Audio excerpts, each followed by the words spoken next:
Alright. Guys, there's things are happening. I don't even know what's happening. I'm just trying to catch up on some shit. So, okay, let's start. I don't know. It's not related to anything, but it's been going on. So somebody has to say something.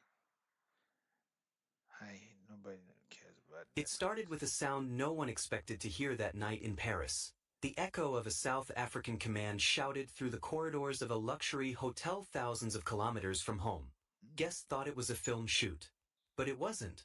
It was the biggest police raid South Africa had ever conducted beyond its borders. And at the center of it all, the name that once ruled the Ministry of Police itself, Nathi Mthethwa. Huh? Inside that elegant hotel room, the Name truth who? unfolded in flashes. Suitcases in the name that once ruled the Ministry of Police itself, Nathi Mthethwa. No man. Nati, Nati Mthethwa. Yo. Okay. Inside that elegant hotel room, the truth unfolded in flashes. Suitcases lined with euros, coded notes, and a passport that didn't bear his name. Okay. Sources later said the operation was quietly greenlit by someone within SAP's own senior circle, and that's where the scandal began to twist into something much darker. You're about to see how a man once responsible for shaping South Africa's law enforcement system became the target of its most secretive international raid. And why Oh. one top police officer, a man known for loyalty, might have played both sides of this explosive story. So here's a challenge before we go further. Think about this. When corruption is exported across borders, who controls the narrative? The media, the government, or those quietly pulling the strings from hotel suites in foreign cities? Paris isn't new to political secrets. But the story that unfolded inside the Four Seasons George V that night wasn't about romance or diplomacy. It was about money, a sum so large that even the officers tasked with cataloging it reportedly stopped counting midway. One Eh. officer later described the scene as an entire budget hidden in luggage. For years, whispers about Nathi Mthethwa's offshore connections had floated through Pretoria's corridors, dismissed as rumor, brushed off by press statements, buried under new scandals. But that night in Paris, something concrete surfaced. The operation was led by a special task group, one said to include both Interpol liaisons and South African detectives flown in under civilian cover. That's not standard procedure. That's desperation. Mthethwa, once hailed as a political strategist and loyal ANC guardian, had built his image on discipline and authority. He had weathered public criticism, survived reshuffles, and maintained quiet Yeah, reshuffle. Cabinet.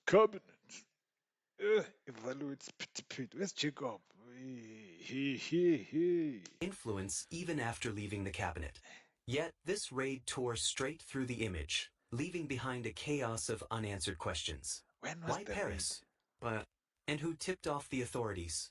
Early leaks from inside the operation said the trigger wasn't European intelligence. It came from within South Africa. A senior officer reportedly contacted a counterpart in France 2 weeks before the raid. The message: he's booked, he's packing, he's not coming back. That one sentence set the clock ticking. By the time Mthethwa checked into his suite, surveillance was already in place. The hotel's marble hallways became a theater What's of the conflicting timeline? interests. French investigators wanted to seize, SAPs wanted to silence, and the politicians back home wanted one thing: control. Within the first hour of the raid, 3 calls were made directly to Pretoria. One was traced to a number linked to an ex-security advisor in the presidency. That detail alone shifted the entire story from scandal to potential cover-up. Witnesses said Mthethwa was calm when officers entered, almost too calm. He Wait, we'll come back to you. What happened with Nathi? So from late September and early October 2025, detail the death of South African ambassador France Nathi Mthethwa at a hotel in Paris. Okay, there's no information or evidence of a raid, though police investigation initiated after his death. How? So what the hell is the raid about? See now this YouTube people. Late September 2025, Teto's received a distressing message from him. Teto checked into the Hyatt Regency Base with the violence. on this day. Was found dead after falling from the hotel. He was put this guy in the hotel and accosted by a security guard. He felt what? The South African Department of International Relations rather confirmed Teto's death. October 2nd, French prosecutors confirmed in a statement been opened in Teto's death. They also reported that a secure window in his room had been forced open using scissors, which had left at the scene. The same day, a South African government minister stated that Mthethwa had sent his wife a text message before his death, which is being treated as a suicide note. October 3rd, the police announced it was sending a team of 5 investigators to Paris.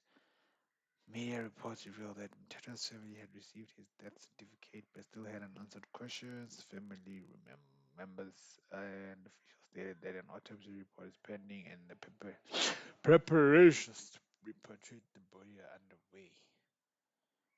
So he fell. Like, what? Two dead, and after, man, not no, sorry, not but not even, okay, there's no raid. It's He fell from the what? Uh,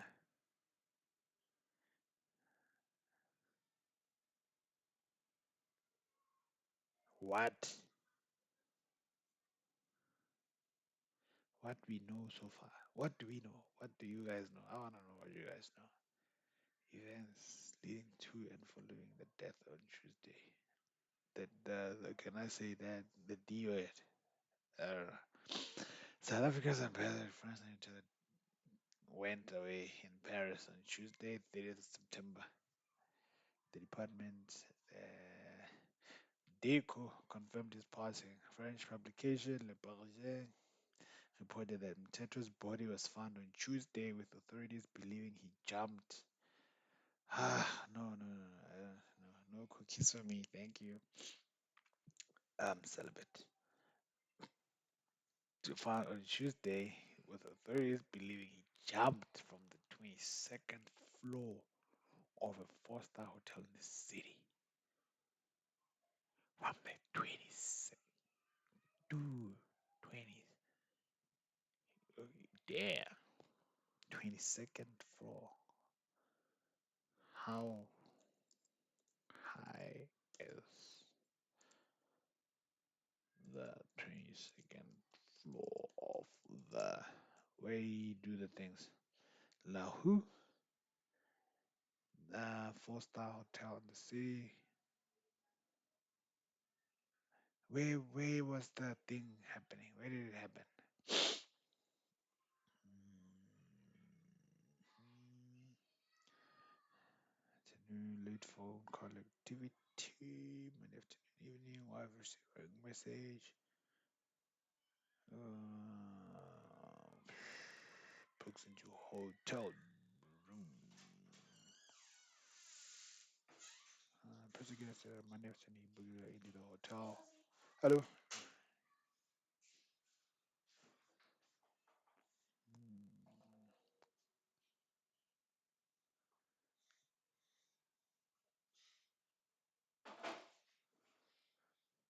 What is the name of the hotel?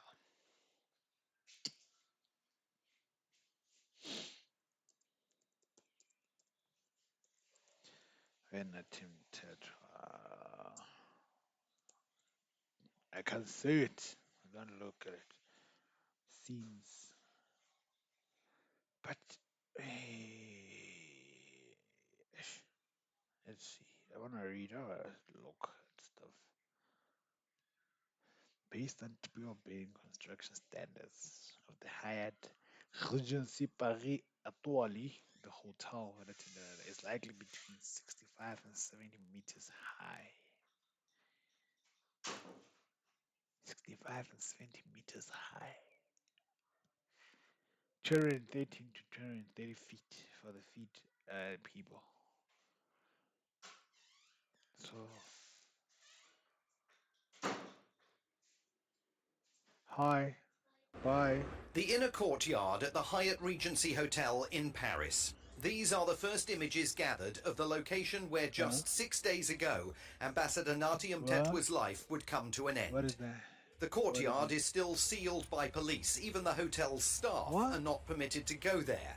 The Who hotel wants will, meat? of course, Who serve as wants a meat? central focus for the South What about African meat? police investigation You want team. meat? They will want to Where's the visit meat? its 22nd floor and the room the ambassador booked and in which he spent his final hours. It will look exactly like this one. The ambassador's wife told Newsroom Africa that French police say the bed You in want the the room chicken? was entirely untouched. Did not even look as though it had been sat on, she says. The And it is chicken. agreed The that full the chicken. ambassador forced the What? narrow sliver of his window so that Good. it opened fully rather Thank than you. being restricted by a window lock. He possibly used a pair of scissors found at the scene by French police. Those police have reviewed the hotel's Sorry. CCTV I footage have and found kids. no evidence that anyone followed the ambassador into the hotel. Wait, It will what look. happens? The inner courtyard at the Hyatt Regency Hotel in Paris. These are the first images gathered of the location where just 6 days ago, Ambassador Nathi Mthethwa's life would come to an end. The courtyard is still sealed by police. Even the hotel's staff are not permitted to go there. The hotel will, of course, serve as a central focus for the South African police investigation team. They will want to visit its 22nd floor and the room the ambassador booked and in which he spent his final hours. It will look exactly like this one. The ambassador's wife told Newsroom Africa that French police say the bed in the room was entirely untouched. Did not even look as though it had been sat on, she says. And it is agreed that the ambassador forced the narrow sliver of his window so that it opened fully rather than being restricted by a window lock. He possibly used a pair of scissors found at the scene by French police. Those police have reviewed the hotel's CCTV footage and So, okay. found no evidence that anyone followed the ambassador into the hotel, up to his room, nor was there anyone waiting for him upon his arrival. As to when the room was booked, the ambassador's brother-in-law, Dr. Sfiso Buthelezi, told Newsroom Africa last week that the reservation was first made on September the 15th, and that the ambassador planned a 2-night stay on September the 27th and 28th. The ambassador's name was only mentioned in testimony at the Madlanga Commission of Inquiry on September the 19th. So when he first booked the room, if that September the 15th date is accurate, he would not have known that he was being accused of political interference in police activities when he served as Minister of Police. Being accused of political... Woo! That's Mama. What is her name? Damn. Rapier. interference in police activities when he served as Minister of Police in President Jacob Zuma's government. Sorry, guys. But we also know from Dr. Buthelezi that the ambassador changed his reservation at this hotel, reducing it from 2 nights to 1 night and pushing it back by 24 hours to September the 29th. What we don't know is when that change occurred and whether it took place before or after the ambassador's name came up at Madlanga. We came to the conclusion, this is a non-issue, right? If we are called, let the commission be your guest, you can always go there and put your position. Nathi Mthethwa, according to the ambassador's brother-in-law, was entirely untroubled by the references to him at Madlanga, and when they talked about it, indicated he would be happy to answer questions, but neither a formal nor informal invitation had come. So he had, in his mind, nothing to fear from eventually being required to testify at the commission. He wasn't worried that in any sense, the walls were closing in, as some people have suggested. He was not worried about it. Ambassador Mthethwa had dealt with even more difficult things. The family and staff who work here at the South African Embassy in Paris say that in the final weeks of his life there was no indication of any depression or other anguish that was troubling the ambassador. In fact, they say he was relishing his life as South Africa's top diplomat in this all-important G7 nation. On September the 19th, just 10 days before his disappearance, Nathi Mthethwa joined a group of other ambassadors in Monaco, the principality on the French Riviera. There he presented his ambassadorial credentials to Prince Albert, a trip that, according to Mrs. Mthethwa, both of them thoroughly enjoyed. He was also South Africa's official representative at UNESCO and was busy working with the United Nations Education, Science and Cultural Organization on priorities for the upcoming G20 summit to be held next month in Johannesburg. On September the 24th, the ambassador was, according to all witnesses, in a joyful mood as he shared some traditional Zulu dance moves with a group of French children to celebrate South Africa's Heritage Day. Less than a week later, the man seen in this video dancing would plunge to his death out of the Hyatt Regency's window. In the next few days, members of the Mthethwa family travelling to Paris from South Africa will visit the inner courtyard and engage in the traditional act of fetching his spirit, allowing his remains then to return home. If the ambassador's professional life was happy, and there is no sign that it was not, then it is inevitable that French and South African investigators will also look to see whether there was any issue in his personal life that may have contributed to his death.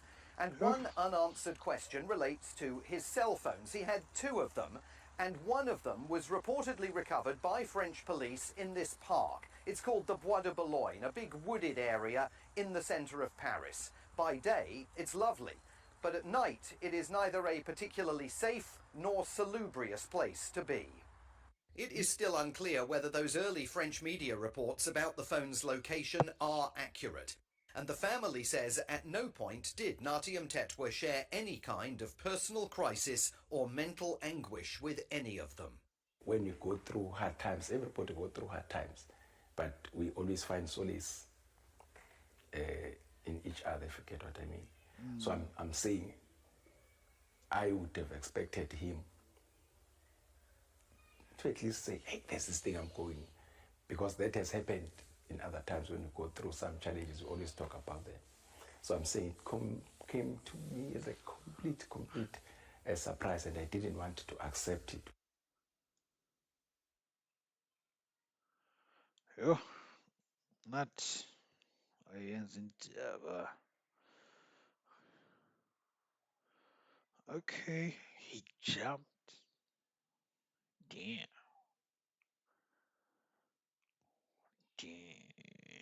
So what was this about? What's the true crime in the SA? Didn't resist. He simply asked, "Who sent you?" And when he got no answer, he laughed. That laugh would later become the center of speculation. Was it defiance, or was it the confidence of a man who knew this operation would never see daylight in South Africa's mainstream media? What investigators found next deep in the mystery: two identical briefcases with identical contents, but one key difference. The second held documents stamped with official seals. They were draft agreements linked to procurement projects, some dating back to his tenure as minister. Projects tied to European firms that had mysteriously won tenders back home. Those tenders, according to Treasury data, were worth more than our $2.4 billion. The link was undeniable. And here's where it turns from corruption to conspiracy. Among the officers in that Paris operation was a man whose name you'll soon recognize, a high-ranking SAPS commander still active in service today. He wasn't there to arrest. He was there to retrieve something. That detail, confirmed by two separate sources, changes the entire lens of this story. Because if a serving top cop was inside that room, not to seize evidence, but to protect it, what exactly was South Africa's police doing in Paris? Was it justice, or a quiet mission to erase a trail that had grown too visible? Hours after the Paris raid, diplomatic channels lit up.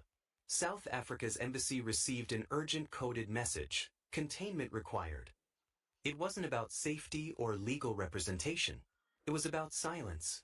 The French authorities had requested cooperation, but back in Pretoria, the response was cautious. I don't trust you, Mr. True Crimes.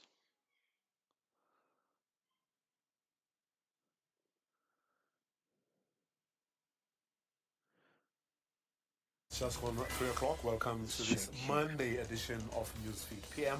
My name is Vuyo Mvogo. We start here. French police now say that Ambassador Nathi Mthethwa's phone was not found at a park near the Hyatt Regency Hotel in Paris. The 58-year-old was found dead outside the hotel in Paris last week after reportedly falling from the 22nd floor. Initial reports had said that the phone had been found away from the hotel, which added to speculation about whether he had taken his life or whether there was foul play. A group of South African police has yet to leave for Paris, but the Justice Minister says she has been approached for help. She's called a meeting to clarify issues surrounding the hold-up. Newsroom Africa correspondent Simon Marks joins us now from Paris. A very good afternoon to you, Simon. A very interesting development.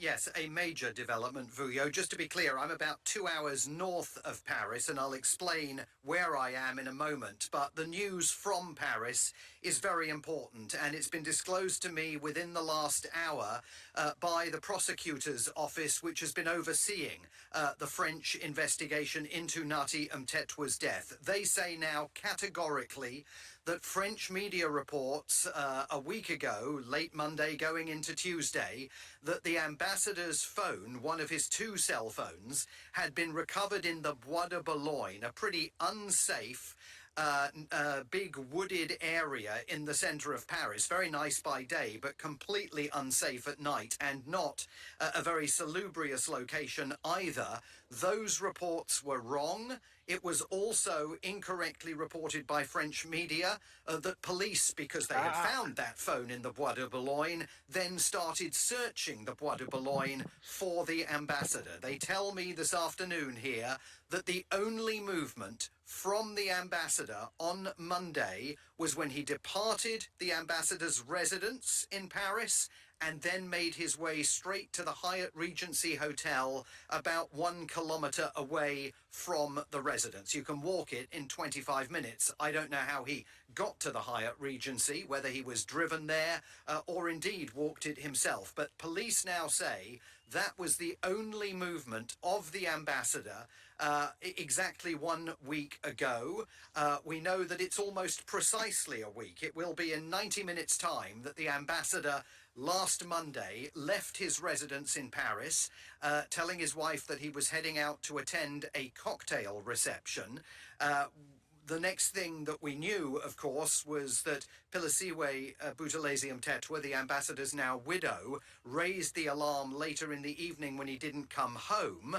And now we know categorically that he went straight to the Hyatt Regency Hotel, where at some point, we don't know at what time, either late on Monday or in the early hours of Tuesday, he appears to have taken his own life. I got off the phone just a few minutes ago with Dr. Sfiso Buthelezi, the family's spokesman, broke the news to him that the police were now absolutely clear that both the ambassador's cell phones had been recovered at the Hyatt Regency, and he told me that he was in a meeting at the time, but he told me that he was going immediately to contact Mrs. Mthethwa to share that news with her, because it is an important aspect of the investigation. There were anxieties and concerns as to why that phone might have been found in the Bois de Boulogne. It is not the kind of place you want to go walking at night. And Mrs. Mthethwa last week was, I think it's fair to say, worried about those reports and uncertain where the phone had been recovered. They did not have, the family, as far as I'm aware, transparency from the police about it. They had had the phones returned to them along with the ambassador's belongings. They presumed that those phones had been found at the hotel. But when we discussed those reports in the French media that a phone had been found in the Bois de Boulogne, they also said they wanted to go and get clarity. So now we have that clarity. The ambassador's phones were with him at all times, and the only journey that he made last Monday was from his residence to the Hyatt Regency. So that is another pertinent fact in the investigation that the French authorities are conducting, and that will at some point be joined by the five senior investigators from the South African Police Service, who we were told, of course, on Friday were going to arrive here in France over the weekend. But in fact, they are still in South Africa, we have learnt today, trying to secure the appropriate paperwork from the French authorities to journey here. So that's the news of this hour, that we can rule out categorically any suggestion that the ambassador went anywhere near the Bois de Boulogne, that large wooded area, last Monday. Clarity, it may be news, it may be someone, but it definitely adds to the intrigue and mystery, doesn't it?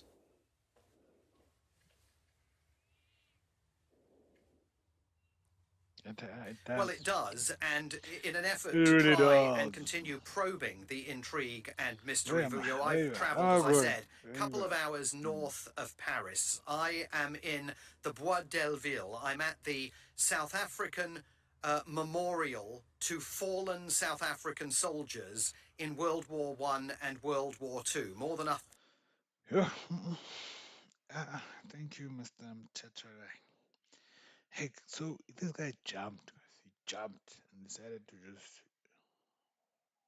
Oh, so they say. They say he jumped. I don't know. Do you think he jumped? Was he pushed? But they say there was no foul play. No signs of. I think it's raining and we're seeing people outside. What the fuck? Where are them damn kids? Gotta go. It's raining. The kids aren't here. I don't know. One, two pieces of peace.